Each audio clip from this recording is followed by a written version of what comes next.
عملنا الفيديو ده قبل كده على القناة بطريقة مختلفة تانية. انت ممكن تعملي الطبخة دي بلحمة، تقطعي مكعبات لحمة وتشوحها مع البصل كده بعد ما تكون مستوية 3/4 تسوية، تشوحها مع البصل وتشوحيها مع الفاصوليا اللي هنحطها عليها دي وتستوي مع بعضها، بيبقى طعمها حلو ومديه الفاصوليا طعم لذيذ.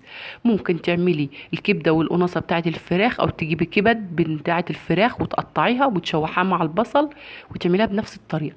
معانا الزيت شوحنا فيه البصل ما بيصفرش، بندبله بس كده يبقى دبلان كده، وبعد كده نحط فيه الفاصوليا. تشوحي البصل مع الفاصوليا لما الفاصوليا تبقى مستويه قدامك، يعني هي ممكن تكون مستويه مع التشويحه دي، تحط لها بس شويه الطماطم تغلي فيهم غلوه، وبعد كده تطفي عليها لان الفاصوليا ما بتغيبش. لو جبتها الفاصوليا الخضراء الحلوه وانت بتنقي كده تنقيها الطريه الحلوه، ما بتغيبش في التسويه 10 دقايق.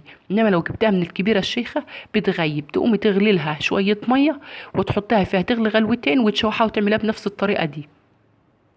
شويه فلفل اسود وشويه ملح وتسيبها تتشوح براحتها معاهم. بتطلع نكهه الفلفل الاسود دي مع البصل مع الحاجات دي، بتخلي الفاصوليا طعمها لذيذ. عندك شويه طماطم هتحطوهم عليها او شويه صلصه وتزودوهم بشويه ميه وتسيبها تغلي غلوه وهتلاقيها استوت.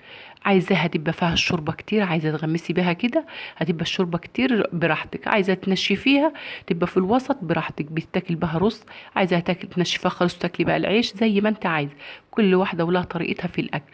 ممكن اجيب فصين توم ادقهم واحطهم معاها كده، ما تقطعوهوش قطع، لا دقي كده نعميه وحطيه معاه بيبقى طعمها حلو. وقرن فلفل، تقطع قرن فلفل صغير اخضر، ما تكتريش، تقطعي قطع صغيره وتحطي معاها، بيديها نكهه تانية وطعم تاني. اي اكله تزودي عليها اي حاجه بتديها طعم تاني ونكهه تانية، خصوصا في الطبيخ.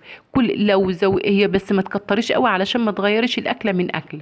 احنا بس بنقول حاجات بسيطه بتدي للاكله طعم حلو ونكهه حلوه ومذاق حلو. خلاص الفاصوليا استوت، بتغلي كده خلاص استوت. هتاكلي معاها زي ما قلنا اي حاجه. لايكات وتعليقات وشير الفيديوهات علشان قناتي تكبر بيكم.